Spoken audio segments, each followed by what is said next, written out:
बिस्मिल्लाहिर्रहमानिर्रहीम अस्सलामु अलैकुम वरहमतुल्लाहि वबरकातुहू। Welcome to lecture number 4 of business statistics second year phase 2। जैसे कि आपको याद होगा कि हमने चैप्टर नंबर 6 स्टैटिस्टिक्स के अंदर चैप्टर नंबर 6 हमने शुरू किया हुआ है और उसके अंदर हम जो है वो प्रोबेबिलिटी थ्योरी जो हमारा चैप्टर है उसके हवाले से हम पढ़ रहे हैं। और मैंने आपको जैसे पहले भी लेक्चर्स के अंदर बता चुका हूँ कि ये जो प्रोबेबिलिटी थ्योरी है तो प्रोबेबिलिटी से पहले हमने उसके जो प्री रिक्विजिट्स हैं उसको हमने जो है वो देखना है कि प्रोबेबिलिटी को समझने से पहले जिन चीज़ों को समझना हमारे लिए ज़रूरी है उसके ऊपर हम बात कर रहे थे। तो पिछले 2 लेक्चर के अंदर आपने देखा होगा कि हमने फैक्टोरियल को पढ़ा था, फैक्टोरियल नोटेशन को हमने देखा था कि उसको हम किस तरह सॉल्व करते हैं। आज उसके बाद हम नए टॉपिक की तरफ बढ़ रहे हैं जो कि बहुत इंपॉर्टेंट टॉपिक है आपके पेपर पॉइंट ऑफ व्यू से। मैं आपको बता रहा हूँ कि ये बहुत इंपॉर्टेंट टॉपिक है जिसका नाम है परमुटेशन। ठीक है, तो चले हम बढ़ते हैं और इसको हम देखते हैं कि इसकी डेफिनेशन क्या है और इसको किस तरह हम जो है वो समझते हैं, इसके क्वेश्चंस किस तरह सॉल्व करते हैं। तो बहरहाल आपने ये वाला जो लेक्चर है आपने इसको ख़ास तौर पर जो है वो खूब ज़्यादा गौर से सुनना है और इसको जो है वो जो भी नोट्स इसके यानी कि बोर्ड पे जो कुछ लिखा हुआ है आपने लाजमन इसको अपने पास नोट डाउन करना है। ठीक है, तो परमुटेशन यहाँ पर लिखा हुआ है आपके सामने। Permutation is an ordered arrangement of a group of objects और आइटम्स। ऑर्डर्ड अरेंजमेंट्स, मैं इसको यहाँ पे ज़रा अंडरलाइन कर देता हूँ। ये इसके अंदर सबसे इंपॉर्टेंट बात है, ऑर्डर्ड अरेंजमेंट। ठीक है, अब permutation is an ordered arrangement of a group of objects और आइटम्स। देखिए, परमुटेशन कहते हैं कि हमारे पास एक चीज़ तरतीब से रखी हुई है। ठीक है, ऑर्डर्ड अरेंजमेंट का मतलब क्या है? तरतीब से। अब परमुटेशन के जरिए हम ये मालूम करते हैं कि इसी तरतीब को बाकी रखते हुए हम इन चीज़ों को कितने तरीक़ों से अरेंज कर सकते हैं। मिसाल के तौर पर ये देखिए, ये जो सवाल है ना, मैं इस सवाल से इस क्वेश्चन को समझाता हूँ। ये इसकी एग्जाम्पल है, ये क्वेश्चन सही है। फिर इसको हम सॉल्व करेंगे तो फिर हमें समझ में आएगा ये वो क्या रहा है।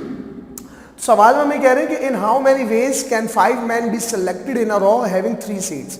देखिए, 5 आदमी हैं और 3 सीट्स मौजूद हैं और वो एक रॉ के अंदर है। अब ये जो लफ्ज रॉ है ना, यहाँ पर रॉ, सही है, रो यानी कि ये एक रॉ के अंदर है। अब ये जो रॉ है इससे हमें ये बात पता चल रहा है कि यहाँ पर अरेंजमेंट है, एक ऑर्डर है और एक तरतीब है जिसके तहत हमने लोगों को बिठाना है, 3 लोगों को।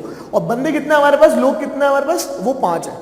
अब ये कहलाता है परमुटेशन कि 5 में से हमने 3 को बिठाना है। आप कितने तरीकों से बिठा सकते हैं, लाजमी बात है। A B C D E, ये 5 लोग होंगे for example, A B C D E, सही है। पहले हमने A B C को बिठाया, फिर हमने A B और D को बिठाया, फिर हमने A B और E को बिठाया, समझ ना मेरी बात। फिर उसके बाद हमने जो है वो A C D को बिठाया, फिर हमने A C और E को बिठाया। इस तरह हमने ये मालूम करना है कि हम कितने तरीकों से इन लोगों को एक अरेंजमेंट के अंदर बिठा सकते हैं। इसका नाम है परमुटेशन। इंपॉर्टेंट बात याद रखिएगा कि इसके अंदर अरेंजमेंट जो होती हैं वो ऑर्डर में होती है, तरतीब में होती है। बार बार मैं आपको कह रहा हूँ, असल में ये बार बार कहने की वजह ये है कि परमुटेशन के बाद जो हमारा कॉन्सेप्ट है ना, इसके बाद जो हम पढ़ेंगे उसका नाम है कॉम्बिनेशन। कॉम्बिनेशन और परमुटेशन में फ़र्क ही इस बात का है कि परमुटेशन के अंदर अरेंजमेंट जो होती है वो ऑर्डर होती है और कॉम्बिनेशन के अंदर जो अरेंजमेंट होती है उसके अंदर ऑर्डर नहीं होता। बल्कि अगर चीज़ बस एक सिंपल चीज़ पड़ी हुई है, सही, बिखरी हुई चीज़ है फॉर एग्जांपल, और उसके अंदर से हमने सिलेक्शन करनी है, चीज़ों को लेना है, तो वो फिर कॉम्बिनेशन का कॉन्सेप्ट होता है। तो ये क्वेश्चन से हमें पता चलता है कि ये परमुटेशन का सवाल है या फिर कॉम्बिनेशन का। अब यहाँ पर देखिए, उसने कोई यहाँ पर जो है वो उसने हमें बताया नहीं है कि हमने ये परमुटेशन के फॉर्मूले से सॉल्व करना है, ये कॉम्बिनेशन के फॉर्मूले से सॉल्व करना है। हमें खुद अपनी नॉलेज से, अपने यानी कि यूँ समझना IQ से हमें ये मालूम करना है कि ये सवाल परमुटेशन का है। जैसे कि इसमें आपको लिखा हुआ नजर आ रहा है रो, इस रो से हमें ये बात पता चल रही है कि ये परमुटेशन का सवाल है, इसके अंदर एक अरेंजमेंट है। ठीक है, तो बढ़ते हैं हम आगे। इसके बाद तो ये डेफिनेशन समझ में आ गई होगी आपको। आगे हम फॉर्मूला आपके सामने लिखा हुआ है, इसका फॉर्मूला बहुत सिंपल है, इसको आपने लाजमन नोट डाउन कर लीजिएगा। सही है, NPR is equals to n factorial divided by n minus r factorial. ठीक है, ये फैक्टोरियल इससे पहले तभी पढ़ाया गया था क्योंकि परमुटेशन के फॉर्मूले के अंदर ये शामिल है। अब n का मतलब क्या है, ये जो NPR लिखा हुआ है ये इसको लिखते हैं इसी तरह। ठीक है, n का मतलब यहाँ पे लिखा हुआ है टोटल ऑब्जेक्ट्स, सही, टोटल ऑब्जेक्ट्स, और r का मतलब क्या है, सिलेक्टेड ऑब्जेक्ट्स, यानी कि टोटल ऑब्जेक्ट्स में से जितना हम सेलेक्ट कर रहे हैं वो r की वैल्यू आएगी, और n का मतलब है कि ये टोटल ऑब्जेक्ट है। ठीक है, तो ये बस सिंपल से जो है वो आपके सामने ये फॉर्मूला लिखा हुआ है, बहुत आसान सा फॉर्मूला है। ये NPR क्यों लिखते हैं इसको, इसकी वजह ये है कि इसको हम NPR के जरिए आपका जो साइंटिफिक कैलकुलेटर है हम उससे डायरेक्ट सॉल्व कर सकते हैं इसे, ठीक है। वो साइंटिफिक कैलकुलेटर के अंदर एक ऑप्शन दिया हुआ होता है, उसके जरिए हम डायरेक्ट सॉल्व कर सकते हैं। तो आपके पास अगर वो ऑप्शन मौजूद है साइंटिफिक कैलकुलेटर के अंदर, तो आप इसको यूं समझ लें कि आप इसको रीचेकिंग के लिए जरूर इस्तेमाल करें कि आपने एक तो पूरा सॉल्व करा फॉर्मूले के तहत कैलकुलेट करके, फिर उसके बाद आपने रीचेकिंग करके एनपीआर के जरिए जो है वो आपने उसको मालूम कर लिया डायरेक्ट कैलकुलेटर से कि मेरा जो आंसर है वो सही है या गलत है, ठीक है। लेकिन अगर आप डायरेक्ट आंसर लिख देंगे तो उस सूरत में लाजमी बात है कि आपको मार्क्स बिल्कुल भी नहीं मिलेंगे इसके, सही है जी। अब वो ऑप्शन कहाँ पर होता है, अगर आपको मिल जाए तो अच्छी बात है, वरना फिर मैं आपको इंशाल्लाह ताला यहाँ पर तो नहीं बता सकता, फिजिकल क्लास के अंदर मैं आपको इंशाल्लाह ताला उसको मैं निशानदेही कर दूंगा कि वो कैसे मालूम करता है, ठीक है। चले हम सवाल की तरफ बढ़ते हैं। पहला सवाल तो मैंने आपको समझा ही दिया था एग्जाम्पल के अंदर ही कि in how many ways can 5 men be selected in a row having 3 seat. सही है, 5 में से 3 आदमियों को हमने सीट पे बिठाना है बारी बारी करके। अब ये पूछ ही रहे हैं कि कितने तरीकों से हम बिठा सकते हैं, कितनी दफ़ा जो है ना यानी कि यूँ उनकी तरतीब बन सकती है।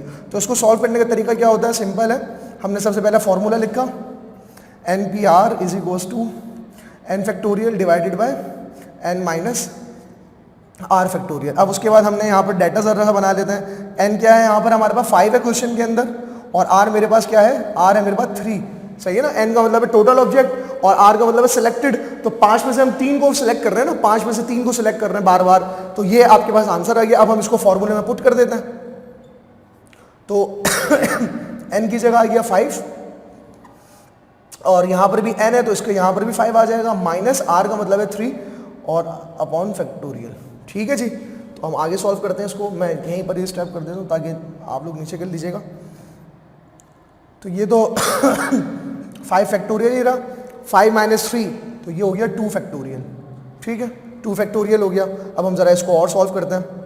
आपको पता है फैक्टोरियल का मतलब क्या होता है, 5 multiply by 4 multiply by 3 multiply by 2, और यहाँ पर मैं फैक्टोरियल लगा देता हूँ और अपॉन 2 फैक्टोरियल। क्यों लगाया मैंने, क्योंकि मैंने आपको बताया था कि फैक्टोरियल फैक्टोरियल से कैंसिल आउट हो सकता है। तो ये सिंपल हो गया, इसको मैंने इससे कैंसिल आउट कर दिया। अब मेरे पास ये बचा 5 मल्टीप्लाई बाय 4 मल्टीप्लाई बाय 3, तो 5 4 ज़ा 20, 23 ज़ा 60। तो सिंपल हमारे पास आंसर आ गया N P R is equals to 60 ways भी लिखिएगा, यानी कि 60 तरीकों से हम उन लोगों को अरेंज करके बिठा सकते हैं। ये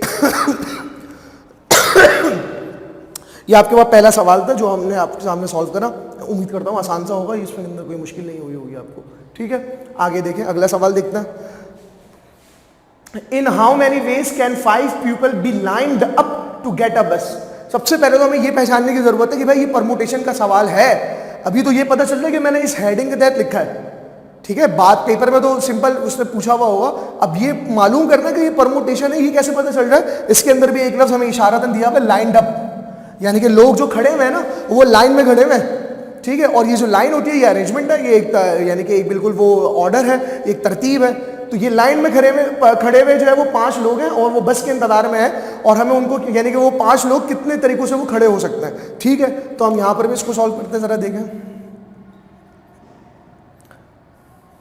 sorry, N P R is equals to N factorial upon N minus R factorial, ठीक है। यहाँ पर जो है वो एन क्या है, 5 है, और आर क्या है, सिलेक्शन कितने की हो रही है, 5 के 5 लोग ही खड़े हुए हैं। 5 में से 5 लोगों को हमने खड़ा करना है। ऐसा नहीं कि 5 में से 2 लोग खड़े होंगे फिर उसके बाद अगले 2 आएंगे, ऐसा नहीं है, बल्कि 5 में से 5 लोग एक साथ खड़े होंगे। तो आर भी हमारे पास जो है वो 5 ही है यहाँ पर। तो ये तो आसान सवाल हो गया। तो अब हम इसको जो है वो पुट कर देते हैं, 5 फैक्टोरियल अपॉन 5 माइनस 5 फैक्टोरियल, ठीक है। आगे बढ़ते हैं हम। 5 फैक्टोरियल इतनी जगह पर रहा, 5 में से 5 गया 0 फैक्टोरियल हो गया, और आपको पता है 0 फैक्टोरियल इज इक्वल्स टू 1, ये आपको मैंने पहले ही बता दिया था, ठीक है। 0 फैक्टोरियल इज इक्वल्स टू 1। इसको अब मैं अगर आगे इसको फर्दर खोलूँ तो क्या बन जाएगा, 5 multiply by 4 multiply by 3 multiply by 2 multiply by 1, ठीक है। अपॉन में 1 आएगा।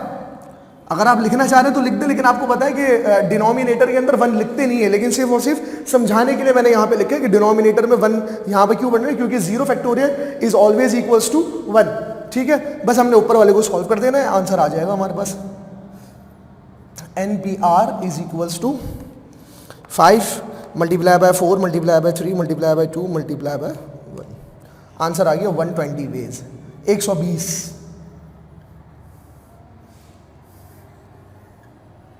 One 120 veg. ठीक है जी, तो ये दो सवाल अभी हमने आपके सामने सॉल्व करे हैं। उम्मीद करता हूँ ये समझ में आ गए होंगे, और अगर आपको कोई क्यूरीज हो तो आप पूछ सकते हैं। ठीक है, सिर्फ सिंपल है, आपने क्या फॉर्मूला आपने ध्यान में रखना है। फॉर्मूले के अंदर हमने एन को और आर को पहचानना है और उसको हमने फॉर्मूले में पुट करना है, और उसके बाद सिंपल कैलकुलेशन करनी है। फैक्टोरियल की जो कैलकुलेशन है वो तो आप पिछले 2 लेक्चर के अंदर सीख चुके हैं, इसके अंदर और कोई बात नहीं है। इंशाल्लाह ताला फिर नेक्स्ट लेक्चर के अंदर हम इसके मजीद क्वेश्चंस करेंगे इंशाल्लाह। ठीक है, ताकि हमारा ये जो टॉपिक है हमारा बहुत जो है वो सही तरीके से हमें समझ में आ जाए, और ये बार बार जो है वो पास्ट पेपर्स के अंदर भी आपके ये सवाल आए हैं इस तरह के।